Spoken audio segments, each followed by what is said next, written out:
आभार इतनी बड़ी संख्या में ताली बजाने के लिए। और चूंकि सर को मिला हुआ है भारत का भौतिक स्वरूप, तो भारत के भौतिक स्वरूप को 5 या 6 कहीं आपको देखने के लिए मिल जाएगा। प्रथम है उत्तर का पर्वतीय भाग, द्वितीय है उत्तर का मैदानी भाग, तृतीय दक्षिण का पठार, थार का मरुस्थल, तटीय भाग, द्वीपीय भाग, ऐसे करके दिया गया। अलग अलग लोगों ने अलग अलग विचार अपने व्यक्त किए हैं। और अगर हम बात करें तो हम अकल से कम नकल से ज्यादा पढ़ाते हैं, स्पष्ट आपसे बताते हैं, क्योंकि हम चीज अभी प्लेट टेक्टोनिक बात मैं आप लोगों को बताऊंगा। हैरी हैस आगे इसमें और सारे लोगों ने दिया, हम उन्हीं की सिद्धांत को बताएंगे, हमारा उसमें कुछ नहीं। उन्होंने गलत कह दिया तो गलत बता दिया, सही कह दिया तो सही बता दिया। उन्होंने सही कहा, इसका कोई प्रमाणिकता नहीं है, लेकिन चूंकि वो पाश्चात्य शिक्षा हमारे ऊपर हावी है, इसलिए हम उन चीजों को पढ़ते हैं और उसको अनुकरण भी करते हैं। अब आते हैं मेन चीज टॉपिक। जब प्लेट की बात करते हैं तो आपको किसी को नहीं पता होगा कि पृथ्वी वास्तविक में अंदर से कैसी है। अभी तक जो अधिकतम गहराई या खुदाई हुई है वो रूस में हुई है, 18 किलोमीटर नीचे तक हुई है, इससे ज्यादा खुदाई नहीं हुई है। कोलार की खान जो भारत में है, कर्नाटक में है, सोने की खान, उसकी गहराई 3300 मीटर नीचे है। और जोहान्सबर्ग में दक्षिण अफ्रीका में जो सोने की खान है उसकी गहराई 5300 मीटर है। और जो रूस में सबसे गहरा खोदा गया है जगह, उसकी गहराई 18 किलोमीटर है। और पृथ्वी की वास्तविक गहराई देखेंगे तो 6357 किलोमीटर। हम 18 किलोमीटर गहराई जान के 6357 किलोमीटर के बारे में कुछ नहीं जान सकते। बस एक अनुमान व्यक्त कर सकते हैं ज्वालामुखी और भूकंप के माध्यम से कि पृथ्वी के अंदर ये चीजें हैं। पृथ्वी द्वीप बाल की तरह भरतू है कि कास्को बाल की तरह खाली है, ये कोई नहीं जानता। बस हम किसी के सिद्धांत को पढ़ाने की कोशिश आपको कर रहे हैं। प्लेट की जहां तक बात है तो देखेंगे तो पूरे पृथ्वी के आंतरिक भाग को 3 भाग में डिवाइड किया गया है, सियाल, सीमा और नील। तो जो सियाल है वो सीमा पर तैरता है। सियाल को लिथोस्फीयर, एस्ट्रोस्फीयर, जो लिथोस्फीयर है वो मतलब जो नीचे लावा मैग्मा है उस पर तैरता है। जो हमारे ये स्थलमंडल है, क्रस्ट कह सकते हैं, वो तैरता है। पूरे पृथ्वी को प्रमुख रूप से 6 मुख्य प्लेट में बांटा गया है। कहीं कहीं 8 देखने के लिए मिलेगा, कहीं कहीं 7 भी मिलेगा, कहीं कहीं 10 भी मिलेगा। अलग अलग किताबों में अलग अलग विद्वानों का अलग अलग मत है। और 20 कम से कम छोटी छोटी प्लेटें। और प्लेटों का अपना 3 तरह का चलने का तरीका है। एक होता है जो आपस में मिलते, एक होगा जो आपस में मिलेंगे इस तरह से, तो इसको कहते हैं अभिसारी। एक होगा जो दूर होंगे, इसको कहते हैं अपसारी। और एक होगा जो ऐसे रगड़ते हो चलेंगे, तो इसको कहते हैं समरची। अच्छा, तीनों का अलग अलग चीज है। अगर हिमालय की उत्पत्ति की बात होगी तो यूरेशियन प्लेट और इंडियन प्लेट जब आपस में मिले, जहां इस समय हिमालय पहले तैतीस सागर था, बहुत समय पहले पेंजिया और पेंथालासा नामक जो कल्पनाएं की गई हैं कि बहुत समय पहले पेंजिया था, जो बड़े भूभाग का नाम था, पेंथालासा था जो सागर था, बाद में उसमें विखंडन हुआ और इस समय स्थिति धीरे धीरे बदल रही है।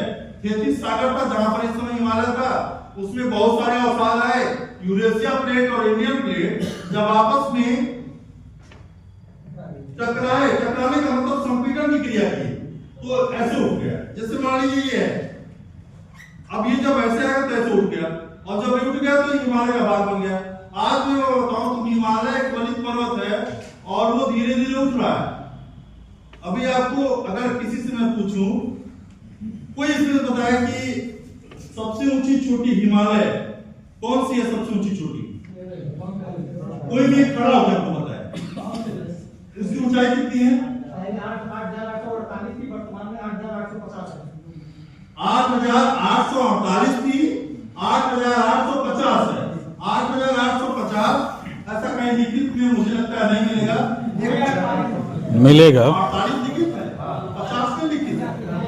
अब चाइना की एक नई खोज आई जिसमें ये कहा गया कि हिमालय पर्वत की जो सबसे ऊंची चोटी है, जिसका नाम एवरेस्ट पर्वत है, उसकी ऊंचाई 1 मीटर और बढ़ गई है। कुछ दिन पहले मैंने न्यूज में सुना।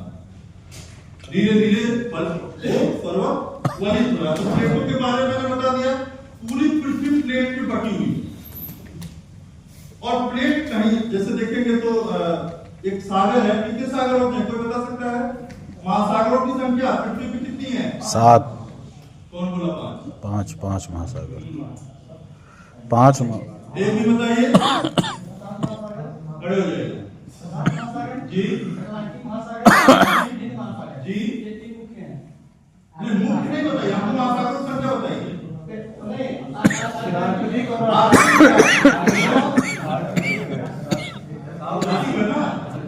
आप देखिए, मैं बता रहा हूं, सबसे बड़ा महासागर है प्रशांत महासागर और सबसे छोटा महासागर है आर्कटिक महासागर। अटलांटिक महासागर, हिंद महासागर और एक दक्षिणी महासागर। 5 महासागर है। कुल्लर की बुक आती है गूगल बुक्स में, 8 महासागर की है। उसमें तमाम तरह के अपने अपने लोगों के विचार आप देखेंगे। कहने का मतलब ये है, जो अटलांटिक महासागर है उसकी आकृति यशनुमा है और उसके बीच में पर्वत बहुत सारे हैं और वहां पर जो प्लेट है वो ऐसे अपसारी है, वो दूर हो रही है। हिमालय पे क्या है, वो नजदीक हो रही है और वहां क्या है, वो दूर हो रही है। शौक है क्या सर?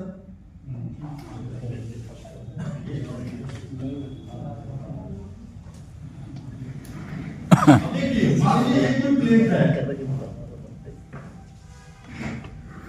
अगर ये इधर चला तो ये हिमालय बन गया, और अगर इधर चल गया तो यहाँ पर एक जब खाई बनती है तो यहाँ पर लावा और मैग्मा होता है, तो यहाँ पर पर्वतों का निर्माण करता है। धीरे धीरे देखेंगे अटलांटिक महासागर बढ़ रहा है, अटलांटिक महासागर बढ़ रहा है और धीरे धीरे आज भी जो प्लेटों के खिसकने की प्रतिवर्ष संख्या है वो 3 से 5 सेंटीमीटर है। और इसीलिए हम लोग जो संत कबीरनगर गोरखपुर जिस जोन में आते हैं वो डेंजरस जोन भूकंप के आता है। ये डेंजरस जोन के अंतर्गत आता है, जो भारत को 4 सिस्मिक जोन में बांटा गया है। उसमें हम लोग खतरनाक जोन में आते हैं, कभी भी भूकंप आ सकता है यहाँ पे। और भूकंप आने का रीजन यही है, प्लेट का खिसकना।